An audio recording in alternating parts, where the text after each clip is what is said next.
tonight. We actually started 1 minute early, so that's incredible. I have the distinct privilege of introducing our special guest, Grant Stinchfield. Has anybody heard of Grant before? Yeah. Who's watching Newsmax? Grant's show is at 7 p.m. Central every night. So be there. Get it, DVR, whatever you need to do to be a part of that. He is changing the game. But as the host of Stinchfield on Newsmax TV, Grant has made it his mission to expose the liberal lunacy and the ills of socialism. Our American way of life is under attack, and it's our job to defend it. As an avid sportsman and firearms enthusiast, Grant has made it one of his top missions to defend the Second Amendment. How about that? It's a good report, right? Each day on Newsmax, Grant his fill-in work as a he fills in also as a talk conservative radio host. Excuse me, I got that wrong. Talk conservative radio host. And Grant focuses on the issues important to freedom-loving Americans. He's made a career of exposing government waste, fraud, and abuse. And as a former 4-time Emmy Award-winning investigative reporter, Grant provides a unique insight into media bias and how the mainstream media actually operates. Don't we need that more than ever? Grant is also a successful entrepreneur. How many own a business? And it's important that we have people in media that understand that. He currently runs a long-haul trucking company as well as a large auto care business. Both of those companies are located in Dallas, Texas. And you are a Baylor grad, is that correct? No, I'm not. No. You're not? Where did you graduate Well, from? I'll say Denison University, but it's with one N, not two, in Ohio. We saw each other at a Baylor game one time. That's right. In Ken Starr. Ladies and gentlemen, we have the distinct privilege of having Grant Stinchfield here. Would you help me welcome a hometown man?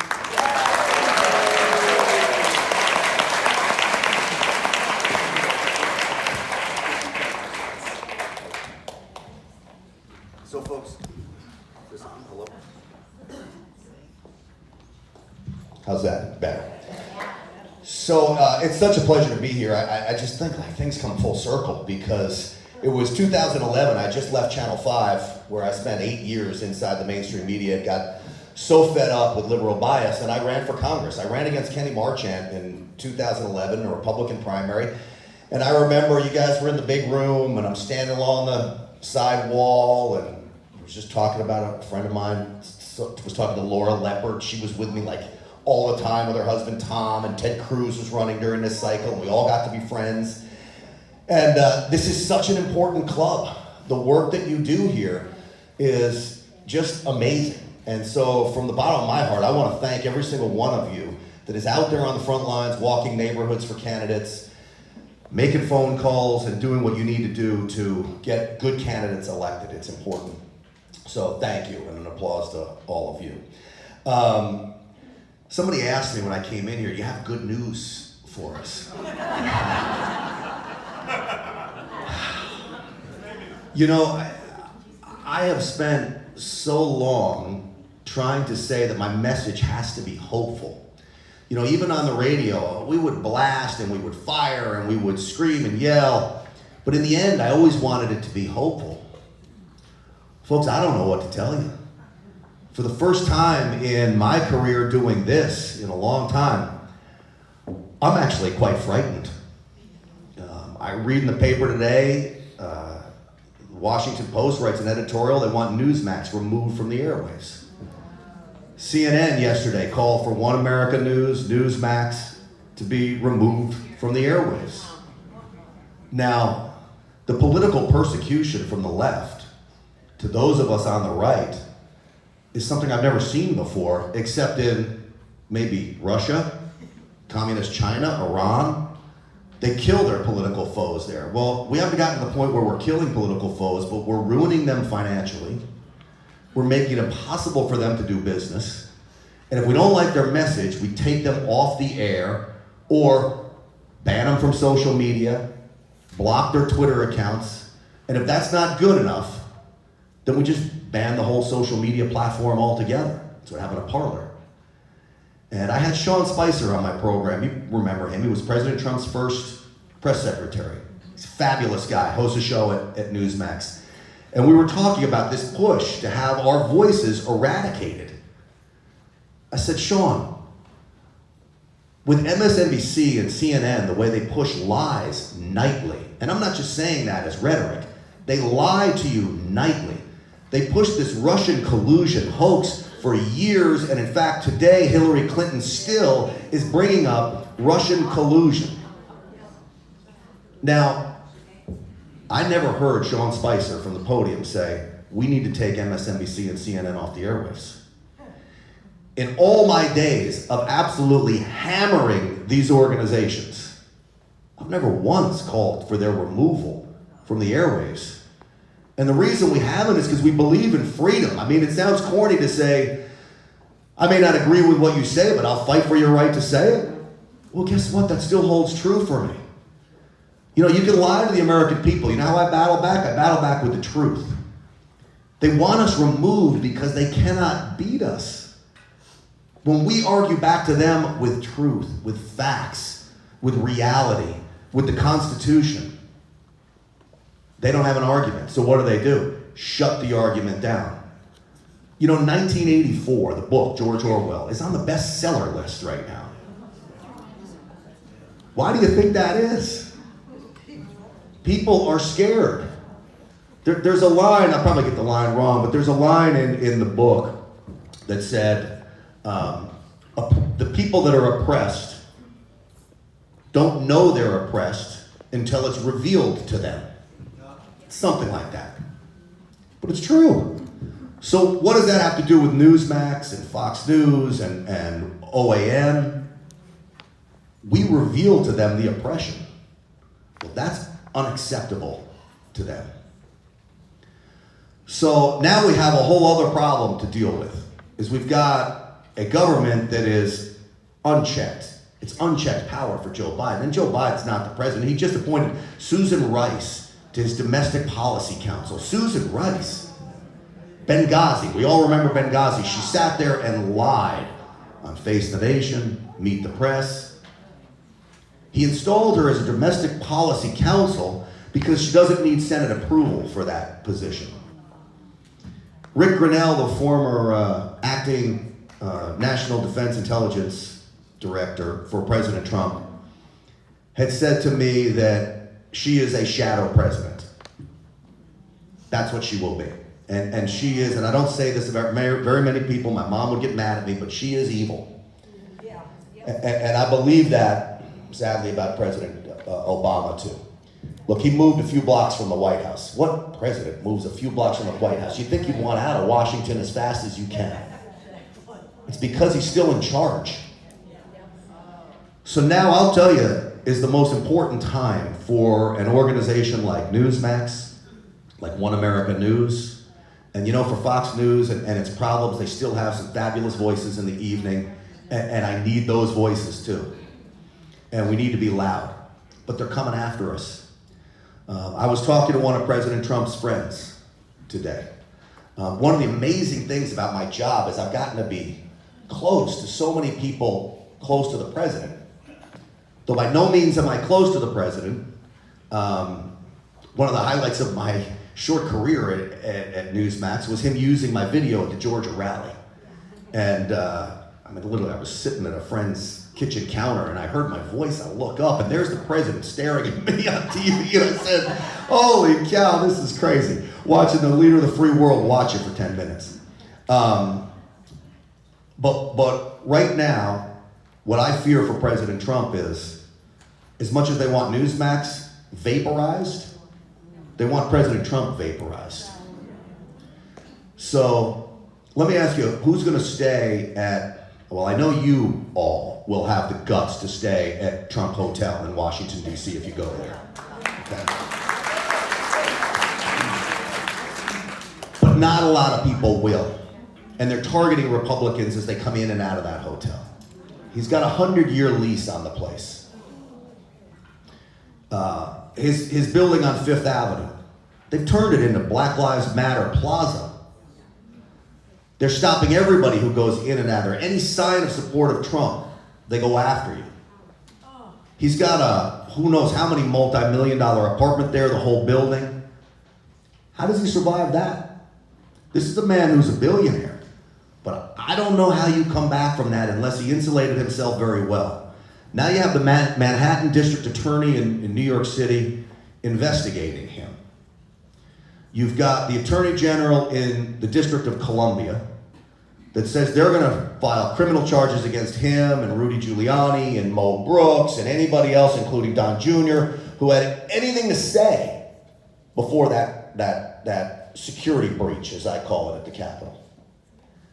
This is what they do. They're now using the courts to go after people. And then making matters worse. And when I talk about coming full circle, and then we'll take some questions and let Christy ask some questions. When I ran for Congress as a Tea Party candidate in 2011, I railed against the establishment. And I know Kenny Marchand had probably come here to this room and shook everybody's hands and we're happy to see him, but he was part of the establishment. You got Beth Van Dyne in there now. She's a good woman, and we should be proud to have her. Yeah. Mitch McConnell today. He's not going to go to the going away ceremony, the farewell ceremony. Vice President Pence says he's not going to go to the farewell ceremony. Kevin McCarthy's not going to go to the farewell ceremony. What are these swamp creatures up to? So I said, they're smart. They may not be for us. In fact, they're not. They hate Republican voters. It's the most amazing thing. They hate the people that voted for them, which is insane to me. What's their play? I actually believe, I'm going to say this tonight on my Newsmax show, so you get a little preview. I believe you may see the Senate trial held over President Trump's head for a while. They're going to use it as extortion to, you even think about running, we're going to try you in the Senate. Now, they may get right to the trial. But the reason I think they may not is because it's going to be tough to get 17 Republicans to vote against President Trump right now. 2 years when he's gone, maybe not so much when Mitch McConnell makes promises. So you got Mitch McConnell and Chuck Schumer and Nancy Pelosi and McCarthy all making deals together, working against the American people. President Trump taught Republicans how to fight. For the first time in my lifetime, I watched Republicans fight. And so what did they do? They turned their back on him. Because they're a ruling class of career politicians who put self-interest above national interest every day of the week. And it's up to all of us to hold them accountable. So here's what I ask of you. In fact, I plead of you.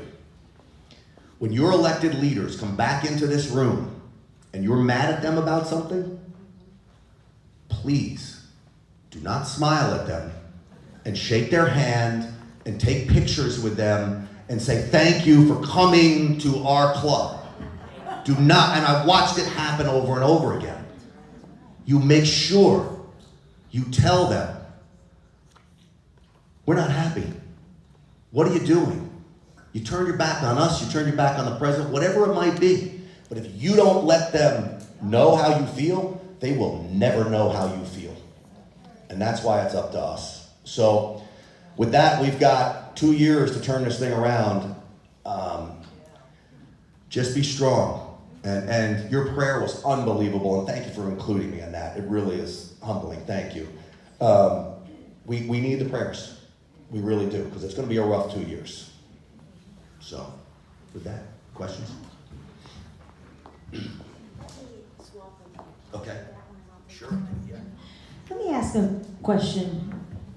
Have you been threatened? Have I been? Is that on? Is that? Yeah.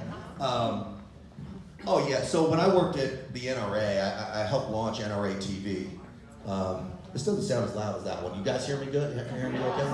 Yes.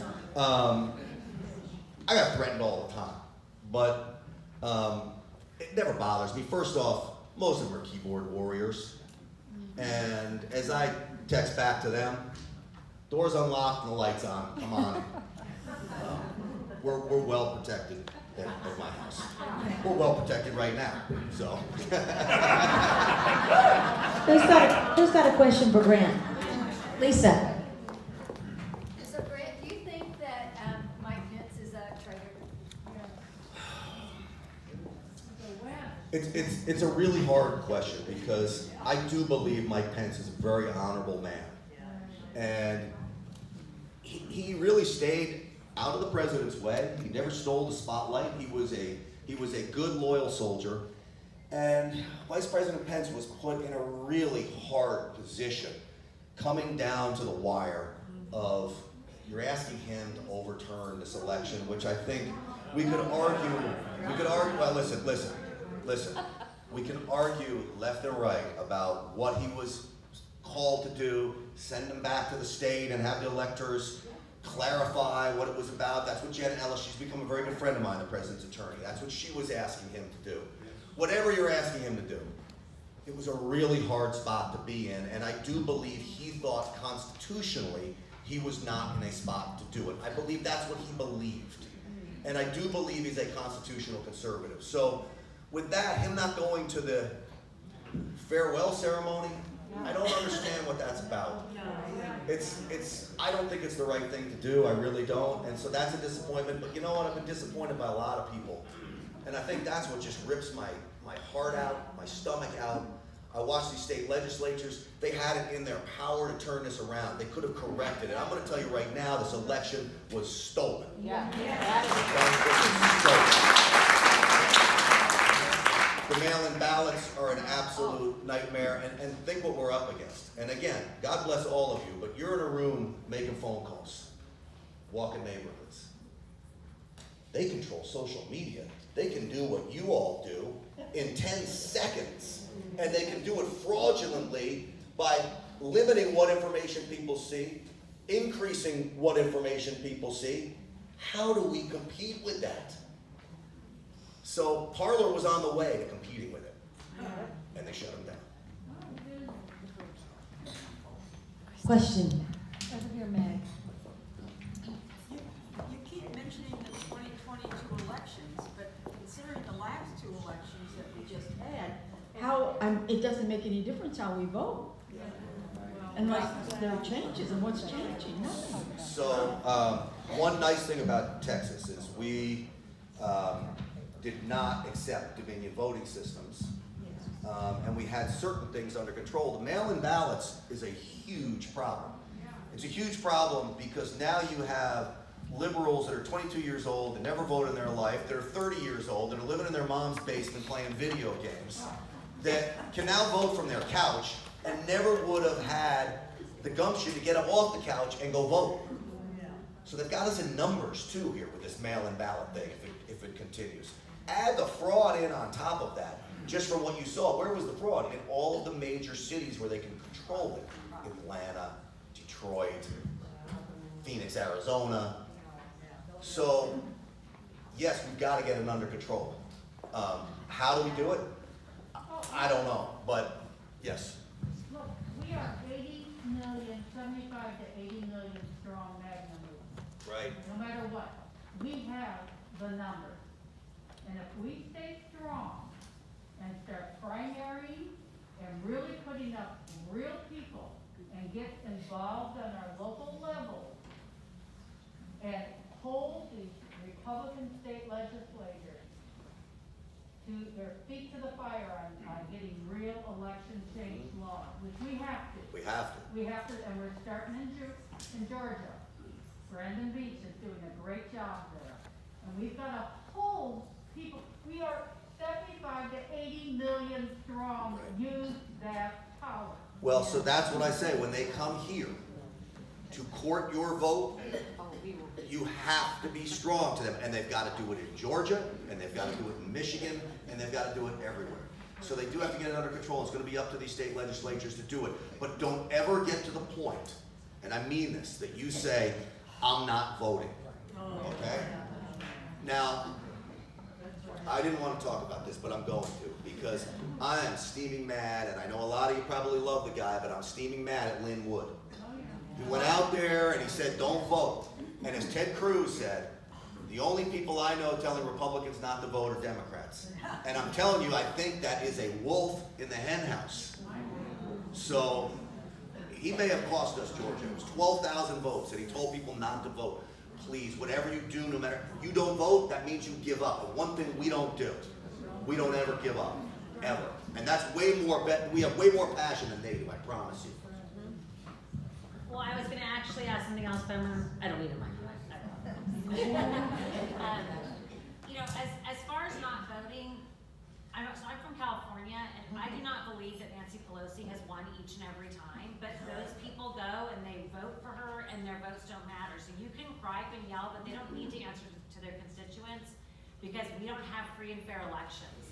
So until we fix that, which we're not, with Trump leaving office, we are just perpetuating what is Cuba, Venezuela. So, I mean, I have to disagree with you. I don't know why you would vote in fraudulent elections when your vote doesn't count. So that's my answer to that. Okay, so my question for you is, what's your view on Trump and his pushing Fauci at us every single day for months on end for a virus with a 99.9% recovery rate, and the fact that 75 million people know that this is a virus that's been used basically to confine us, to lock us down, to muzzle us with masks that we don't need and that are bad for our health of healthy people.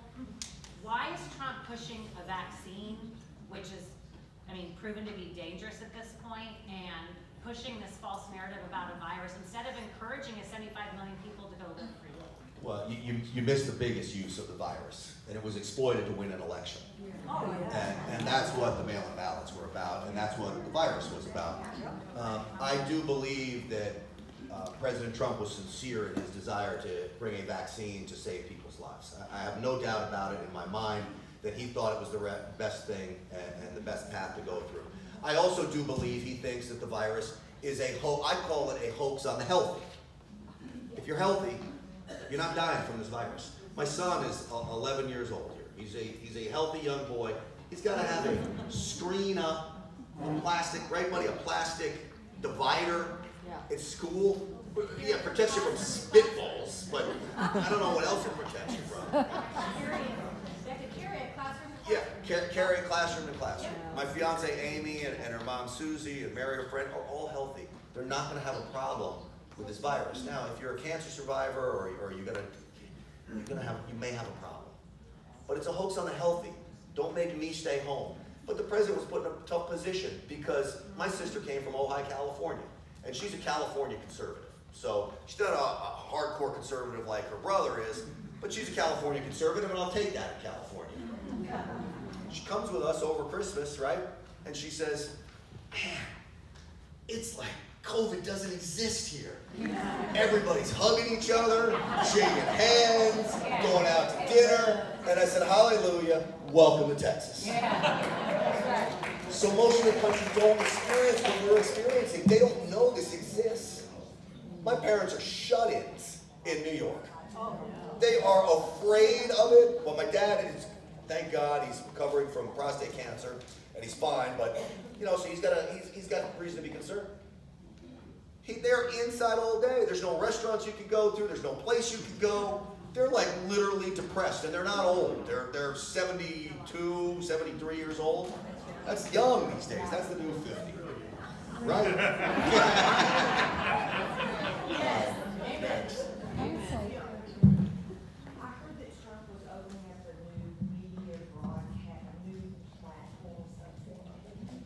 We can't hear you. So she asked if Trump's opening up a new media platform, broadcast network. I would not be surprised if he does. You know, he tweeted out a few days ago, hey, we've got some new things coming, something to that effect. I wouldn't be surprised if he was looking at Newsmax. He's very, very close friends with my boss, the CEO, Chris Ruddy, who's a great guy. And they're very, very close. I wouldn't be surprised if he came and bought Newsmax. I mean, it gives him an in 85 million homes. Fox has 95 million, so we're right there as far as penetration goes. And our streaming model is better than anybody else. You don't need to have a cable subscription. You can literally go to your phone and watch it, right? You don't get the apps on any of the, it's great. You don't have to pay for it. So we're ahead of the curve down there. Yes? Yes, you talked about what's happening with Democrat control of all three in your background on the Second Amendment, and what is your expectation on potential Democrat legislation attacking the Second Amendment? Well, that's a golf buddy back there, my Canyon Creek friend over there. Well, I guarantee you they're going to attack the Second Amendment, is the first thing. He's already said, and the worst thing is, and my friend Tess over here has worked for gun manufacturers and ammo companies and everything, and I think she'll back me up on this. Hi, Tess. He wants to remove liability protection to gun manufacturers. Now, what do you think that does? This is like removing liability protection for Ford. If a drunk driver gets in an accident, you go sue Ford truck. But so he wants to say, hey, if you use a Smith & Wesson or a Glock or a SIG in a crime, you go sue the gun manufacturer. So what do you think the motive is there? It's to put the gun manufacturers out of business. What good's the Second Amendment if you can't buy a firearm? Right? The good thing is there's 350 million firearms in America. There's more guns in this country than there are people. And that's a good thing, because they're mostly in the hands of good people. But they want to go after the good people's guns instead of going after the bad people's guns. It's absolutely bizarre to me.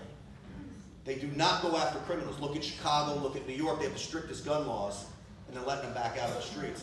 So Joe Biden has said that they use this term gun safety. The Democrats are brilliant at messaging. Gun safety, who doesn't want gun safety? I want gun safety. I got an 11-year-old in the house, of course we want gun safety. His gun safety doesn't mean gun safety. It doesn't even mean gun control, which is really what he means to say. What it means is we want the Second Amendment repealed altogether. They do not want us to have the power. If you believe he's a socialist, what is the first way to institute socialism? It is to take the guns away. It's what they did in Venezuela, and guess who else did it? Hitler. So I guarantee you the plan is to go after guns, and he's got a whole, he already said on day one he's going to start issuing executive orders, and my biggest concern is for the ATF. I was a firearms dealer for a little while. I didn't do a lot, but the ATF was pretty good to work with. You know, they were there to help me whenever I had questions. It's not going to be the case. The ATF's going to be going after every firearms dealer. Every person that deals a gun is going to be afraid they're going to get sued if it's used improperly. It's frightening right now when it comes to the Second Amendment.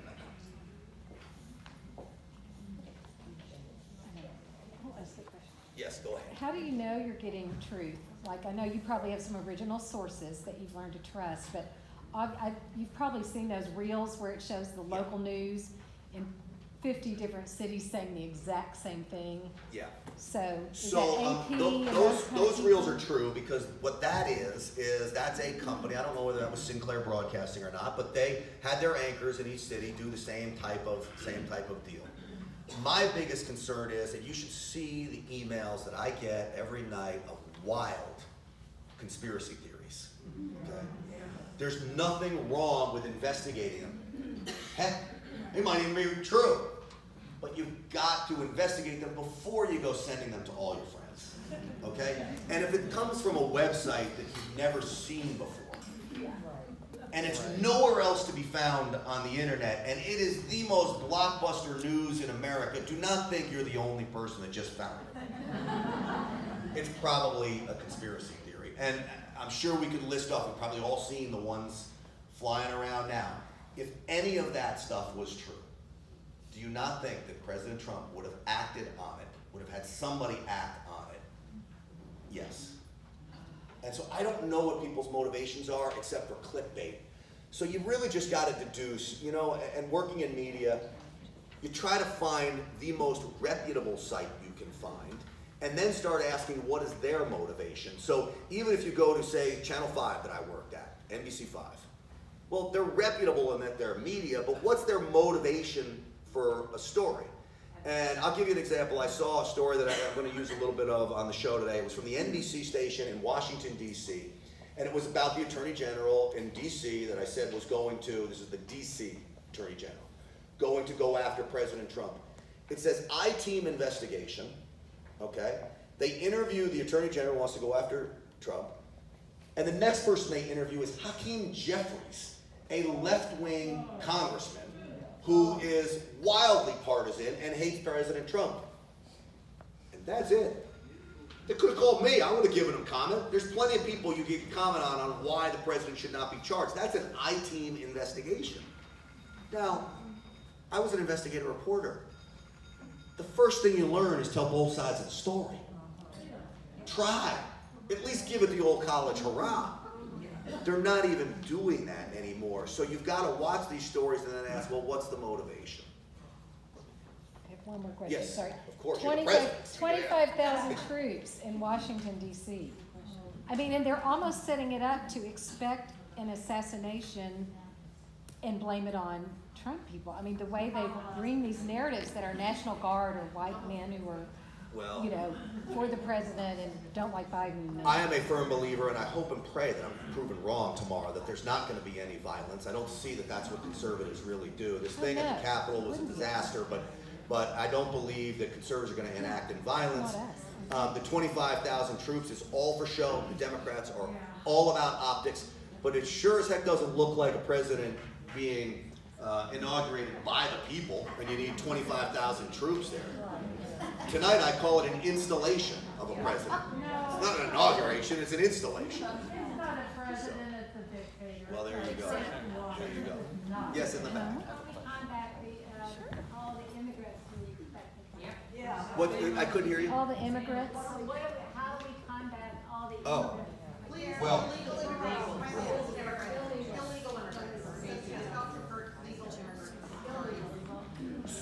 so for the illegals that are on their way here and they're coming in masses. In fact, the inauguration parade has started in Guatemala. That's the first time.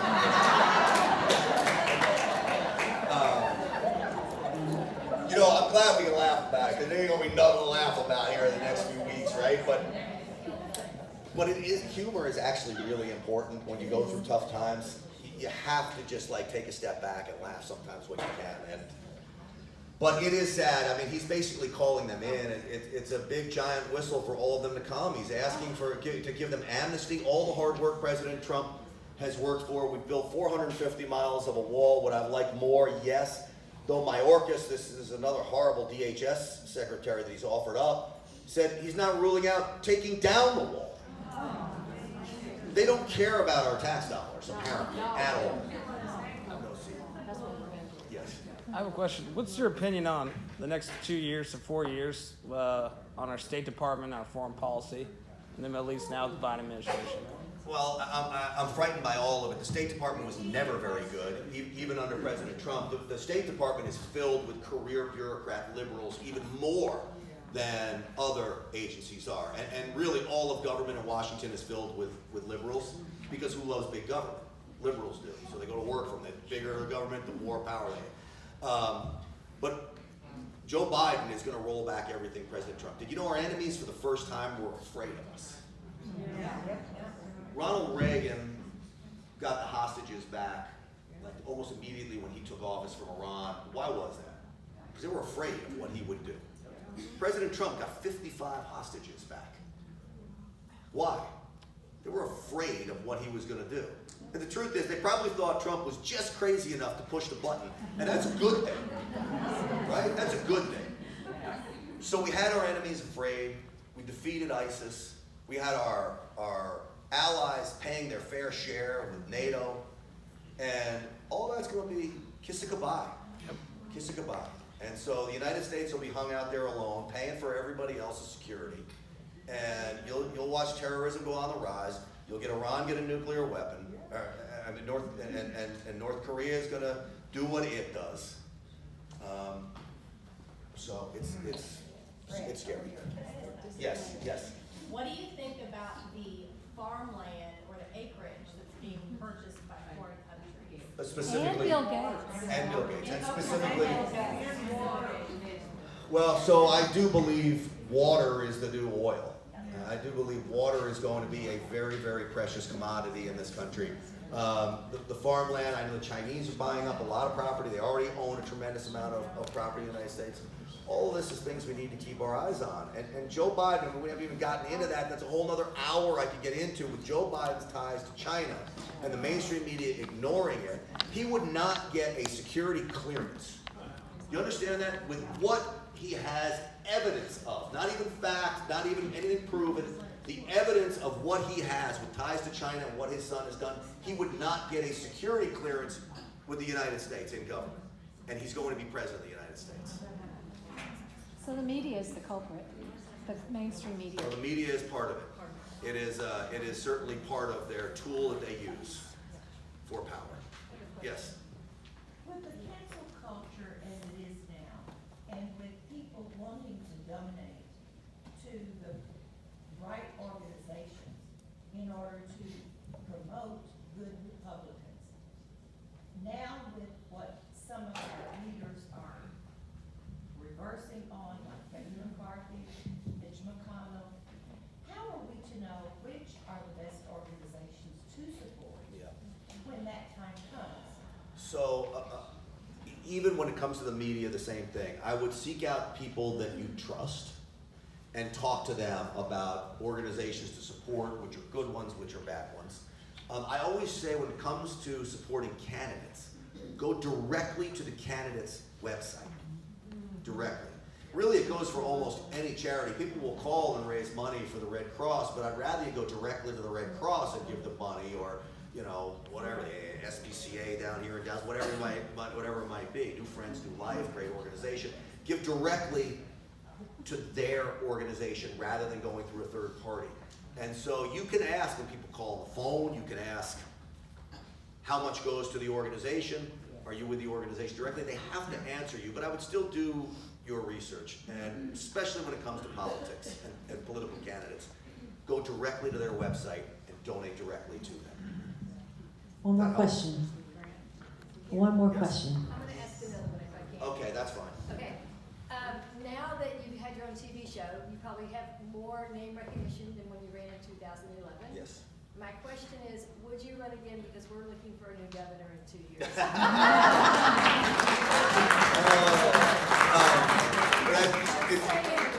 It's flattering to hear you say that, and I appreciate that. Honestly, I feel like, when it comes to Congress, I feel like I have more power now doing what I'm doing, especially with the explosion of Newsmax. I've got congressmen banging down my door to come on the program. So now I've got all their cell phone numbers. I've got more power now than I would have had if one of, 500 and something that's up there. So I'm not thinking about that now. It's a flattering thought, but it isn't on my radar. What is on my radar, and I've spent during the election cycle, the last year, fighting hard for this president. Fighting hard, and I never ever gave up. And I was there for him, and I said tonight, and I'll say on the show, that I move on to another battle. And that's to preserve his accomplishments. And if the president needs me, he can call, I'm there in a heartbeat. But the battle now is to preserve what he did. And that's all I'm focused on, is that. Okay, so you're doing all this With the body armor issue, what? They say they're outlawing body armor. Did they have people buy body armor? Well, I mean, I don't know. I guess I'm glad I have my body. Right? This is the kind of thing I don't know. Why do you outlaw body armor? And I don't know. I got to look at that. It doesn't surprise me. They want to outlaw anything that somehow they think is a threat to them, that if it could protect us from them. And so, I don't know. That's disheartening too. So can I finish? Yeah, of course. So now you're interviewing all these congressmen. Are you holding them accountable, or are there ones you won't let come on because you don't want to give them their 5 minutes claim to fame? So the ones that I don't want to come on are the ones I want to come on, because they're the ones that I approach, and I can tell you there's a whole slew of them. Not the Democrats. There's a slew of Republican congressmen that will not come on. And I will tell you, there was when I did radio at 570 KLAF, there was a slew of Republican congressmen from Texas that wouldn't want to come on my program because I'd ask them, what the hell are you doing? Yeah. Right? So that's one more question. What happened to Barr and Durham? And maybe they can save some of that. So they're added to my list of disappointments. bar at Durham. Durham still is sticking around. We could still see something coming from that, but Bill Barr is a wild disappointment. Durham should have come out with his report long before the election. And again, I do believe this goes back to the idea of a ruling class of career politicians. Republicans and Democrats, there's no difference between them. They are back to toasting scotches at the members' bar in the basement of the Capitol. And they are laughing at us. Okay? So again, when they get here, you say, even if you want to say, you say Stinchfield told me to say, I'm fine with it. Okay. Thank you, Grant. Now, Grant, how do we follow you? We go 7 p.m. Yes. Newsmax. So 7 p.m. Newsmax every night. I got a show tonight, so I got to get back to the studio. And then Stinchfield 1776, just about every social media outlet. And I'm hanging in at Twitter. You know, my buddy Seb Gorka and I said, we're hanging in. Why give them a power vacuum of voices? I have not been banned there yet, so we're hanging in. Thank you all.